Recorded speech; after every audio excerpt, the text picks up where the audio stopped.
Bagaimana dengan keadaan Papa? Dokter bilang, Papa masuk masa kritis lagi. James tidak tahu kalau perasaannya akan sekalut ini. Dia pernah merasa sangat marah dan kecewa pada Papa. Namun ketika dia mengetahui kebenaran dari cerita masa lalu yang keliru, saat ini hanya perasaan bersalah yang bersarang di hatinya. Andrea hanya bisa membantu menenangkan sang suami dengan pelukan. Tentu saja Andrea tahu, kalau saat ini Muel juga sedang sibuk-sibuknya membantu menggantikan pekerjaan Papa Helik. Perusahaan sedang tidak bisa ditinggal dan mereka mendapat musibah. Tentu saja Muel tidak bisa tinggal begitu saja. Bagaimana keadaan Helik? Andrea bangkit dari tempatnya ketika melihat Mami dan Daddy yang ikut menyusul. Andrea hanya diam dan membiarkan James menjawab. Masa kritis lagi. Semua tampak tegang menunggu kabar dokter di dalam sana. James bahkan sempat ingin memindahkan papanya ke rumah sakit yang lebih bagus. Namun Andrea menahan, karena memang papa juga masih dalam penanganan medis. Tidak ada yang berani buka suara dan menanti dengan cemas. Mendadak nenek mengingat, kalau sebentar lagi Lily juga akan melahirkan. Semoga tidak ada kabar baik yang menyertai kabar buruk. Sementara itu Muel sedang dalam menuju rumah sakit. Dia benar-benar tergesa-gesa saat ini. Tentu saja dia mendapat kabar tidak mengenakan tentang kakek Helik. Apalagi kemarin beliau sudah sempat kritis lagi. Tanpa babi bu Muel langsung meninggalkan tempat rapat dan pergi menyusul ke rumah sakit bersama dengan John. Masalahnya sekarang Mr. John tampak tegang. Dia tidak tahu kalau Muel akan membawa mobil secepat ini. Awalnya tadi Mr. John yang mau membawanya, namun tuan mudanya ini merebut lebih dulu. Tapi berkat Muel, Mr. John akui kalau mereka cepat sampai. Setidaknya saat ini mereka sudah berada di depan ruangan. Mr. John dapat melihat raut wajah khawatir dari tuan muda yang sudah beranjak dewasa ini. Bagaimana dengan keadaan kakek Helik? Tanya Muel begitu masuk dan melihat kakeknya masih mengenakan oksigen. Sudah kembali stabil sayang. Andrea membalas ucapan putranya dan segera menarik putranya itu ke dalam dekapannya. Andrea bisa melihat raut wajah panik dari putranya. Tentu saja, siapa yang tidak panik mendengar kabar tidak mengenakan ini. Mami mau bicara sesuatu sama kamu. Andrea sedikit berbisik dan mengajak putranya untuk keluar sebentar. Muel merasa kalau saat ini ada hal penting yang akan disampaikan oleh maminya. Dia sudah tidak tahu harus bagaimana. Kondisi kakek sekarang memang sudah membaik, tapi kita tidak tahu apa yang mungkin terjadi selanjutnya. Mami merasa membuat kakekmu semakin lebih baik, dengan cara menuruti keinginannya. Muel menghela nafas. Muel tahu Komi. Jadi, sudah ada orang yang mungkin Muel sukai? Tanya Andrea. Mami merasa membahas hal ini memang tidak tepat. Tapi kalau Muel belum menemukan, Mami berharap Muel memikirkan lagi tawaran perjodohan dari Tante Mona dan Damara. Muel terdiam, sebenarnya dia juga mempertimbangkan hal tersebut. Namun saat ini pikirannya sedang bercabang. Belum memikirkan perusahaan, kuliah, dan sekarang haruskah dia menikah dengan orang yang bahkan tidak dia sukai? Seandainya Lily tidak pergi begitu saja, dapatkah Muel bersandar pada bahunya? Setelah pembahasannya dengan Mami, Muel kembali dengan raut wajah sendu. Dia baru sadar kalau ada kakek dan nenek sekarang. Dia ingin menanyakan kabar dan di mana Lily sekarang, namun sepertinya keadaan masih belum mengizinkan. Jangan terlalu memberikan beban pada Muel, ucap nenek menghampiri Andrea yang baru saja masuk bersama dengan Muel. Andrea hanya diam dan tidak membalas. Karena dia juga bingung, kemarin saat papa masih terlihat bugar, dia mengungkapkan keinginannya untuk melihat kedua cucunya menikah. Beruntung saat itu Nadine lebih dulu menikah dan membuat papa mertuanya bisa jadi lebih sedikit tenang. Malam ketika Muel pulang hendak istirahat. Dia menatap foto yang diambil berdua ketika mereka sama-sama baru lulus dari SMP. Saat itu mereka memakai pakaian wisuda, yang memang program perpisahan dari sekolah. Muel tersenyum sendu menatap figura Lily yang terlihat ceria di foto itu. Apalagi dia berpose sembari menggandeng tangan Muel dan Nadine, mengingat posisi Lily ada di tengah. "Kamu kemana sih, Li?" gumam Muel jengah. Sudah cukup lama Muel tidak mendengar suara cempreng gadis yang dia rindukan. Sekarang semua seakan bertumpu di pundaknya. "Cel, Muel kok gak bisa dikabarin ya? Padahal udah lama kita gak kumpul bareng." Marcel mengendikan bahunya acuh, masalahnya dia juga tidak tahu harus menjawab apa. Mengingat dia sendiri kalau tidak Ogis yang datang ke rumah, dia mana mau keluar dari zona nyaman apalagi saat tugas sedang menumpuk. Ngerasa bersalah gak sih? Waktu itu pas ulang tahunnya Muel, kita malah nyewain dia cewek. Sengaja banget emang mau bikin dia melepas perjakannya. Ogis mendadak merenung. Marcel yang sedang menikmati waktu tidurnya, mendadak bangkit dan mengernyitkan dahinya bingung. Dia ingat saat mandi tadi dia mencoba memeriksa chatnya, arena memori ponselnya hampir habis dan menghapus pesan tidak penting. Dia ingat ada satu pesan yang menarik perhatiannya saat itu. Dengan cepat Marcel mencari sesuatu pada ponselnya. Ogis yang penasaran ikut mendekat dan mencoba melirik sesuatu yang diketik di ponsel itu. "Nomor ini, dia ngechat aku dan bilang kalau dia gak bisa datang karena ada klien penting. Jangan-jangan malam itu dia beneran gak datang." Wajah Ogis berubah pucat, "Yang bener aja. Paginya Muel marah-marah cerita ke kita kalau dia udah masuk jebakan kita. Kalau bukan cewek yang itu, terus siapa?" Marcel juga ikut pusing dibuatnya. "Aku jadi merasa bersalah, jangan-jangan ada gadis lain yang malah jadi korban." Sepertinya saat itu Muel mengigau, "Jangan terlalu dipikirkan. Mana bisa begitu, Muel ngerasa udah begituan tahu." Ogis kembali berkata panik. "Terus bagaimana?" Taulah. Sejak awal aku emang gak setuju sama rencana gila kamu dan Jack." Ogis memasang raut wajah marah, "Lo kok gitu sih?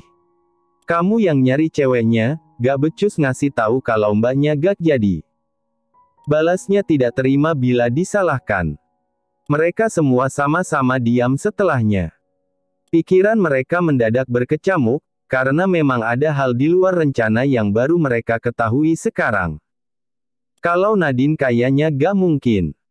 Menurutmu, Lily bagaimana? Ogis mengernyitkan dahinya bingung tatkala Marcel tiba-tiba membahas kemungkinan yang tidak mungkin. Lily. Iya, tahu sendiri kan kemungkinan cuma ada dua. Nadine atau Lily, kalau mbak-mbak yang kerja jadi pelayan pasti bukan, karena pekerja di rumah itu cukup sedikit dan mudah dikenal. Marcel memberikan alasan yang memang terdengar cukup masuk akal bila dijadikan alasan.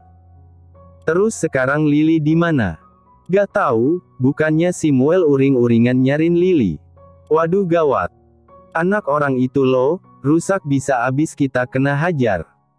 Marcel merasa semakin bingung, tapi kalau hal itu emang kejadian sama Lily, seharusnya dia minta tanggung jawab dong sama Muel. Ogis menggaruk kepalanya frustasi, "Tapi kamu tahu sendiri kan? Kalau mereka sepupuan. Mungkin aja Lily takut buat ngaku dan semacamnya." Sementara itu di sebuah mansion megah.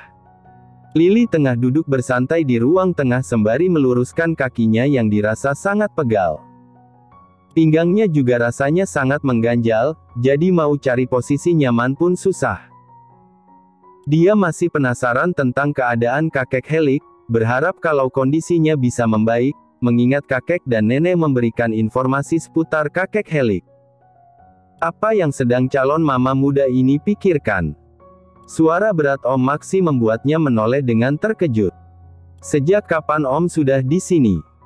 tanya Lily yang menatap terkejut ke arah Om Maxi. "Baru pulang, abis jenguk mamanya Shaun yang baru ngelahirin adiknya Shaun," ucapnya santai. Lily geleng-geleng kepala mendengar ucapan Om Maxi yang bisa sesantai itu membahas mantan istri. Kalau Lily mana sanggup, soalnya susah move on. Om gak apa-apa. Tanya Lily dengan raut wajah polosnya.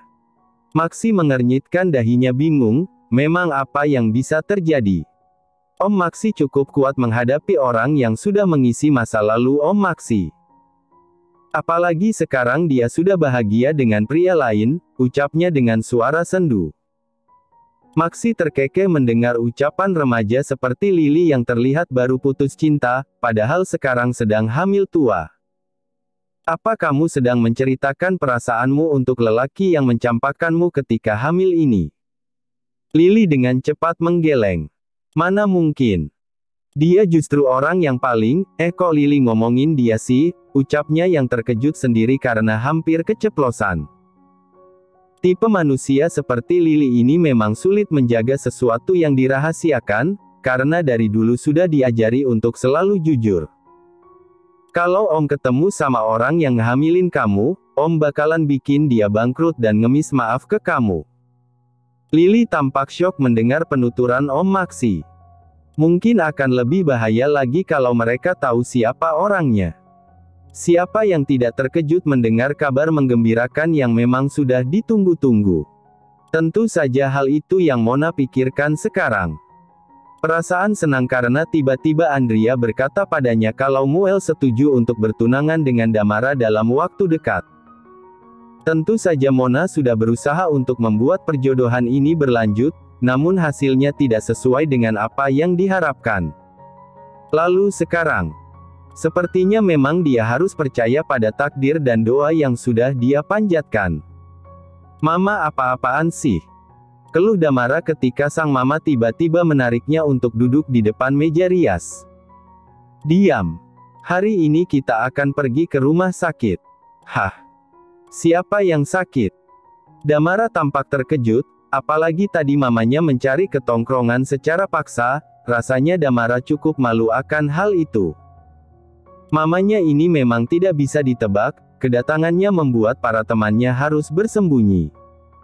Tidak ada yang sakit, tapi kamu harus ke sana. Karena keluarganya Muel menanti kedatanganmu di sana. Mona melepaskan ikat rambut sang putri, membiarkan rambutnya tergerai indah. Nah kalau begini kan anak mama kelihatannya jadi sangat cantik. Ucap Mona memuji. Yang dipuji hanya memutar bola matanya jengah. Tidak biasanya mama akan memuji rambutnya yang sudah sengaja dia cat pirang. Apalagi waktu tahu warnanya pirang, mama mengurungnya selama 1 minggu. Sekarang dia malah menjilat ludah sendiri dengan memuji rambut pirang Damara. Memang ya hati manusia terkadang susah untuk ditebak. Coba sekarang mama jelasin, kenapa kita harus ke rumah sakit, dan siapa yang sakit? Tanya Damara. Dia bisa melihat mamanya terdiam untuk sesaat, bukan urusan kamu. Pokoknya nanti kamu harus ikut mama, gak bisa ditunda-tunda. Padahal Damananya baik-baik loh ma. Diem. Sementara itu di sisi lain, ada keluarga yang sedang cemas menanti kabar baik dari dokter yang sedang menangani pasien tua baya di dalam sana. Dengan pakaian kantor yang masih melekat di tubuhnya, Muel hanya diam dengan pandangan kosong. Entahlah, dia merasa memang ada sesuatu yang aneh dengan dirinya saat ini. Dia malah semakin memimpikannya Lily dan rasa rindu yang membuncah tidak tertahan mulai menguar. Muel tahu, tidak tepat rasanya memikirkan Lily di saat ada kondisi kakek Helik yang kembali kritis. Bahkan dokter pun meminta untuk pindah rumah sakit, namun saat itu mereka tidak kuasa, karena kakek yang tak sadarkan diri tiba-tiba. Muel. Suara lembut maminya membuat pemuda itu mendonggak, jangan terlalu dipikirkan, kakek Helik pasti sembuh dan baik-baik saja. Iya Mi, jawab Muel. Nanti Damara dan Tante Mona akan datang. Kalau Om Hendrik tidak bisa, karena ada pekerjaan penting yang harus dia selesaikan. Muel menghela nafas, entah kenapa dia menyesal telah menyetujuinya. Tidak lama setelah itu Nadine datang beserta nenek. Sejenak Nadine dan Muel saling tatap. Cerita ke Nadine bukanlah hal yang memalukan. Muel memberikan kode kepada Nadine untuk pergi sebentar. Mi, Aku sama Nadine ke kantin sebentar, pamit Muel. Dia langsung menarik tangan Nadine untuk menjauh dari nenek maupun mami. Nadine mendengus sebal karena sepertinya Muel menarik tangannya dengan tidak santai. Ada apa sih El? Muel melepaskan tangan Nadine setelah dirasa sudah menjauh dari nenek maupun mami. Udah tahu di mana keberadaan Lily? Sudah aku duga sih sebenarnya. Nadine melipat kedua tangannya di depan dada. Kemarin Nadine menginap di rumah kakek dan nenek, karena tidak ada yang menemani nenek, mengingat kakek pergi ke kota lain untuk bertemu orang penting. Nadine menduga, bisa saja kakek bertemu dengan Lily. Kemudian Muel malah memberikannya pekerjaan untuk bertanya pada nenek di mana keberadaan Lily. Tentu saja dia tahu, kalau kemarin Muel dengan gilanya sudah menyetujui pertunangan dengan Damara. Beritanya sungguh membuat Nadine terkejut bukan main, siapa sangka kalau Muel bisa setuju. Nenek cuma diem aja dan ngalihin topik. Jadi gak ada kabar baik yang bisa aku berikan, ucap Nadine. Lily masih belum bisa dihubungi sampai sekarang. Kenapa dia pergi tanpa pamit begini? Kamu sih terlalu lambat bertindak. Nadine terdengar kesal. Seandainya kamu terobos saja dan tidak usah dihiraukan, pasti Lily sekarang gak akan kemana-mana. Muel mengusap wajahnya frustasi. Dia benar-benar tidak ingin mendengar hal tersebut sekarang, karena sejujurnya Muel sudah mengetahui letak kebodohannya di mana. Terus kalau kamu sama Damara jadi tunangan, bagaimana dengan hubungan kamu ke depannya? Aku takut setelah Lily kembali kamu malah makin gila. Cek, aku juga bingung. Nadine menahan tawanya melihat Muel si pintar yang mendadak bingung karena masalah percintaan. Apa aku batalin aja? Giman sih El? Kamu udah bilang sama Mami, terus Mami juga udah bilang sama Tante Mona, mau dibatalin bisa aja. Tapi kamu tahu sendiri kan gimana Tante Mona? Dia bisa aja mutus hubungan pertemanan sama Mami, aku takut Mami sedih kalau hal itu sampai terjadi. Nadine memberikan tanggapannya seraya menggeleng pelan. Nadine mendekat untuk menepuk pelan pundak sang saudara, pilihan ada di tanganmu. Kalau memang kamu yakin sama pilihan kamu, ya sudah ikuti saja. Drat. Muel mengambil ponsel dari dalam sakunya. Siapa sangka kalau Ogis menelponnya di tengah suasana menegangkan seperti ini. Dari siapa? Tanya Nadine. Ogis, balas Muel cepat dan menekan tombol berwarna hijau. Di seberang sana Ogis bertanya pada Muel, apa dia bisa pergi ke rumah dan memeriksa CCTV rumah mereka. Tentu saja pemuda itu mengernyitkan dahinya bingung, kenapa Ogis tiba-tiba mau memeriksa CCTV di rumahnya. Ngapain? Mau memeriksa sesuatu yang hilang waktu di rumah kamu. Bisa aja kan diambil oleh orang di sana. Balas Ogis di seberang sana. Muel sebenarnya tidak menyetujui ucapan Ogis. Karena pelayan yang ada di rumahnya tentu orang-orang yang sudah dia kenal dengan baik. Rasanya tidak mungkin kalau barang Ogis diambil orang rumah. Boleh gak? Tanya Ogis sekali lagi. Terserah kamu ajalah. Tapi aku yakin bukan salah satu orang rumah yang ambil. Karena rasanya gak mungkin mereka begitu. Oke, makasih El. Ujar Ogis semangat dan langsung menutup panggilannya. Muel hanya berdecak dan kini menatap Nadine yang dari tadi melirik jengah ke arahnya, jadi mau ke kantin. Gak. Muel membalasnya singkat. Kakek gak tenang kalau Lily di sini saat akan melahirkan. Nenek juga bilang begitu, apalagi kakek Helik dalam kondisi kritis sekarang, ucap kakek. Kedatangannya kemari untuk menjemput Lily pulang. Mereka berdua khawatir akan Lily yang akan melahirkan dalam waktu dekat, mereka ingin dekat dengan Lily, namun keadaannya memaksa untuk tetap berada di sana. Lily tentu saja terkejut bukan main. Tiba-tiba kakek menjemputnya pulang. Dalam hatinya Lily tidak ingin pergi, dia takut bertemu dengan Nadine dan Muel. Ada apa ini?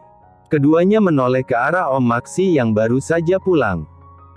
Seharusnya sih, Om Maksi tidak pulang di jam segini, Tapi mendengar kedatangan kakek dia langsung pulang tanpa bisa dicegah, begitulah hal yang dia ketahui dari Om Philip tadi. Kamu ini datang-datang membuatku kaget saja. Sahut kakek yang kini menatap tajam ke arah kedatangan Om Maxi. Tentu pria itu mengernyitkan dahinya bingung. Bukannya Maxi yang harus berkata seperti itu. Tidakkah kakek tua ini sadar dia yang datang mengejutkan Maxi secara tiba-tiba? Maxi benar-benar tidak habis pikir, bagaimana cara dia menghadapi pria tua baya ini dengan benar. Baiklah, aku yang salah di sini. Lalu bisa katakan padaku, kenapa Pak Tua di depanku ini datang secara mendadak dan tanpa pemberitahuan lebih dulu? Tidak biasanya, ucap Maxi. Aku mau membawa cucuku pulang. Mata Maxi membulat sempurna seketika. Hei Pak Tua, apa-apaan ini? Kenapa kau mendadak mau membawanya pergi? Tanya Maxi yang tidak terima kalau Lily dibawa pergi begitu saja. Memangnya kenapa? Aku harus membawanya pulang, Helik dalam masa kritis dan sebentar lagi cicit kami lahir, kami harus memikirkan keduanya di saat yang bersamaan. Akan melelahkan kalau bola-balik terus. Maxi mendengus sebal, hei Pak Tua, Anda tidak mempercayai saya dalam menjaga Lily? Tanya Maxi. Bagaimana aku bisa percaya, kamu meninggalkan Lily bekerja? Tapi aku kan memang harus bekerja Pak Tua. Tukas Maxi yang jengah sendiri karena harus berdebat dengan orang keras kepala. Sementara Lily mendadak bingung harus memihak pada siapa. Saat ini Lily benar-benar merasa terpojok. Mendadak Lily merasa tendangan di dalam sana cukup kuat, hal itu membuat Lily meringis dan tanpa sadar membuat kedua pria dewasa itu menoleh ke arahnya. Apa yang terjadi Lily? Apa dia akan keluar sekarang? Tanya kakek yang panik dan kini mendekat ke arahnya. Lily menahan untuk tidak tertawa, apalagi ekspresi kakeknya benar-benar lucu ketika terkejut dan khawatir. Padahal tadi rahangnya terlihat keras dan tegas ketika melawan Om Maxi bicara. Lihat, apa yang sudah kamu lakukan pada cucuku. Maxi mendengus sebal, memangnya apa yang aku lakukan Pak Tua? Mereka akhirnya berdebat lagi, dan Lily cukup jengah ketika mendengarnya. Sejujurnya dia merasa takut untuk kembali, tapi dia tidak bisa mengabaikan keinginan dari kakek dan neneknya. Semakin kuat perasaan ini untuk membawa cucuku kembali. Oh astaga, Pak Tua. Anda tidak bisa membawa Lily begitu saja bukan? Kenapa tidak bisa? Aku kakeknya. Anda benar-benar keras kepala ya? Ujar Maxi lagi. Kakek, Om Maxi. Keduanya langsung menghentikan perdebatan dan menoleh dengan cemas ke arah Lily. Maxi melirik pria tua itu dengan jengah, karena pasalnya kakek tua ini yang terus-menerus menyulut amarah. Bisakah kalian berdua menghentikan pertengkaran ini? Tidak bisa. Pak Tua ini keras kepala, dia ingin membawamu pulang. Perjalanan yang lama mungkin akan menyulitkanmu.